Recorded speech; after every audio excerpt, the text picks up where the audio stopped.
Hello and good Monday morning to you, my toasted pumpkin seed cantaloupe darlings. Coffee cheers to you.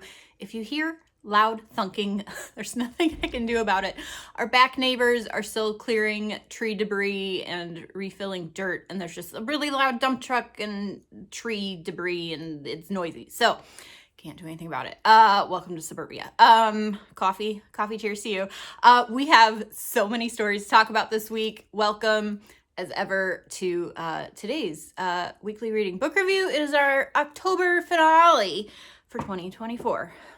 My, how time flies. Okay, the first book I finished, this is The Night We Lost Him by Laura Dave. It was less a thriller. It was more just a family legacy mystery. Fair? Compulsively readable, short chapters. It was fine. It was a little more serious and dramatic than like people being chased or whatever. Maybe there was some of that. I don't remember by now. But her dad dies at his California estate, and was he or was he not pushed? That's what I got. Okay. The next one I read was so lovely. This is Kate DiCamillo's The Hotel Balzaar, illustrated by Julia Sarda. Unbelievable.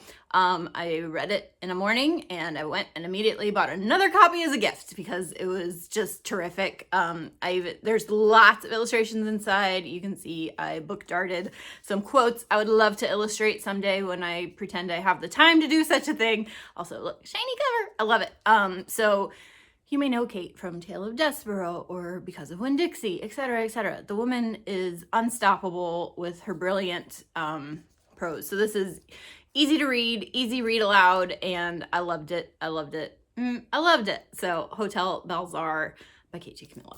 And if you want to know, it's a girl and her mom's the housekeeper for this hotel, and an old woman comes to stay and tells her stories that may or may not mean anything. Okay, the next one I read, we had some more Japanese fiction in translation. This is The Housekeeper and the Professor by Yoko Ogawa. Gorgeous French flaps, decal edges, love it. Comes in about 150 pages. This was the most compelling nothing happens book I've ever read. So some people call it character driven. It was lovely, a little heartbreaking. She is a housekeeper and has a son, single mother, and she goes to take care of and do cooking and cleaning for an old man who lost his memory in 1975, but he was a mathematician professor.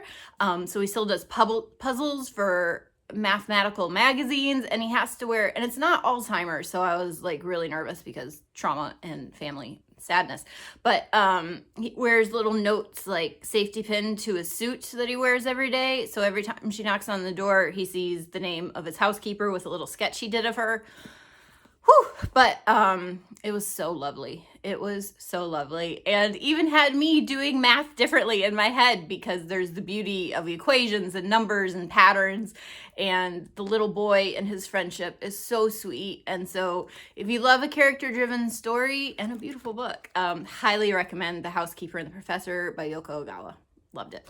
Okay, the only other one I finished this week, totally different, and my headspace wasn't all there, but it was kids book and nice big font. It's only, of course I listened, my mistake, but I listened to author interview podcasts, which immediately, before I even finished the podcast episode, I went and bought the book. That's just who I am, guys. So if you want to sell me a book, be on a podcast I listen to.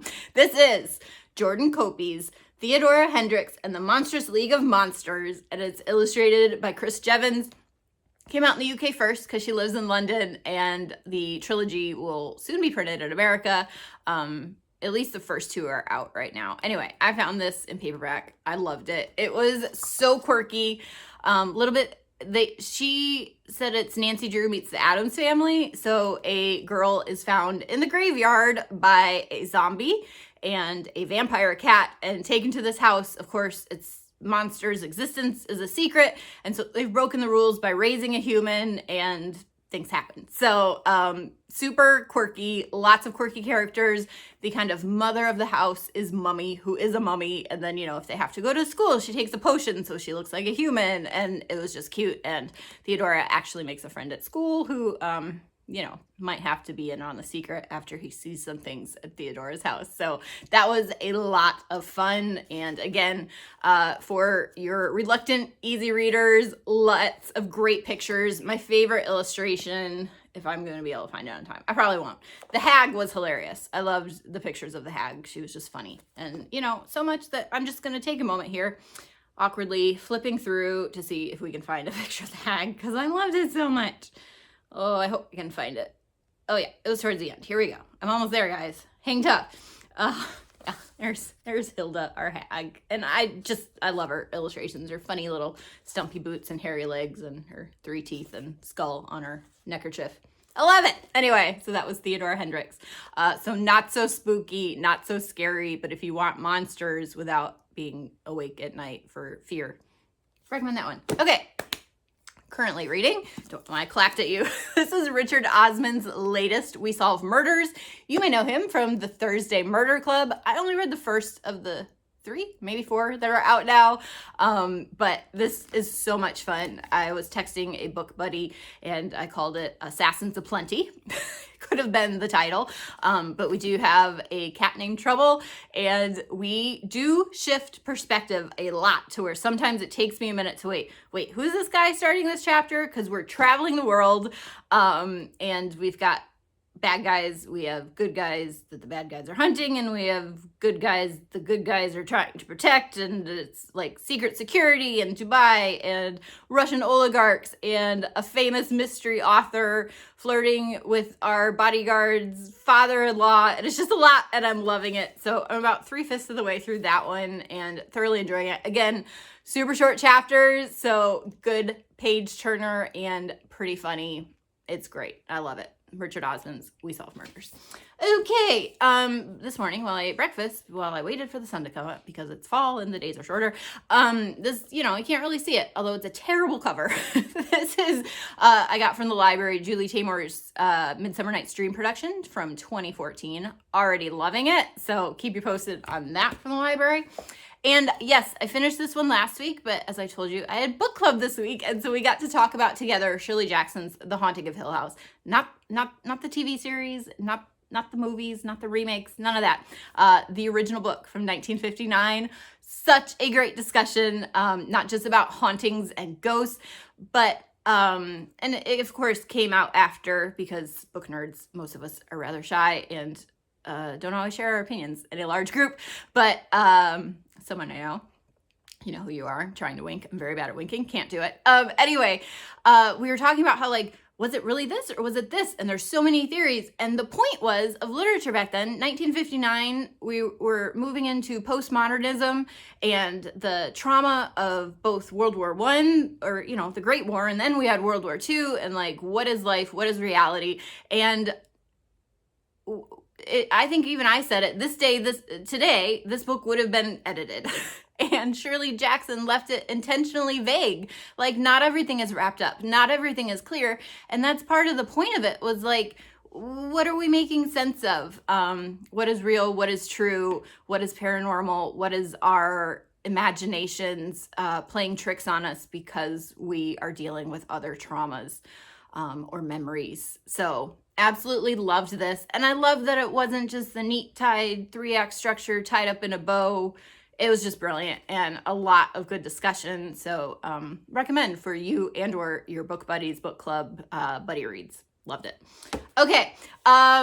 Might read next. You know how that goes. My friend Haley lent me The Secret Language because I love boarding school books, and this was one she grew up with. Ursula Nordstrom, who you may also know is an infamous editor. She apparently also wrote a book. So this is a horrible 80s oil painting cover. No shade to oil painters. My husband's one, but just the 80s covers, man. Oof.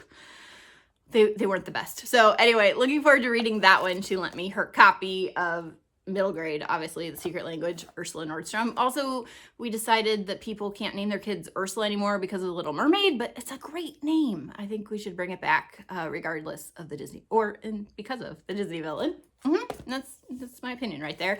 I got in the mail this week Stage Fright by Wendy Parris. I am not going to make it through, I just glanced at my TBR stacks over there, all of my spooky books I collected to read this month. I just collected more than days in the month, but I'm looking forward to this one because theater book, hello, love it. Also love Ghostlight, Stage Fright. It makes sense to me. This is my vibe. So looking forward to that. And haven't read, but it's been sitting there for a while and I want to read it. This is The Still Point by Tammy Greenwood. It's probably because I think it was last week I watched Center Stage, and so I've got ballet and ballerinas on the mind. And this is a mystery at a ballet school. It's pretty dense though, so I don't think this is gonna be a quick read, but a lot of book for your buck. And it might be time, probably won't get to it this week because I'm already being overly ambitious. But this came out like a year ago. It's about time I read the sequel. This is Rebecca Ross's Ruthless Vows, the sequel to Divine Rivals. So I'm looking forward to, 90% sure it's in November, Isabella Banez, her sequel to What the Library Hides comes out. Her Egypt mummy romance thriller YA. Anyway, so I'm thinking of Rebecca Ross because they're friends, because all the cool people are. Anyway, I should stop talking at you. I hope you guys are great. I hope you have a safe and happily cute spooky week. I may or may not have some Rainbow Bright accessories for Thursday, so that's as into it as I'm gonna get, but also candy. So love you guys. Let me know what stories you're reading, loving, watching, listening to, enjoying, and we will be in touch with more art and books and hopefully some news soon. Oh, and I get to start preparing Patreon, my Crayon Box sticker mail later this week because it's almost November, so I'm so excited. So if you join Patreon, you'll get your welcome pack plus October sticker. I have just a few left of October's exclusive sticker, and then you'll be sure to get November's too. Okay, bye. Love you guys.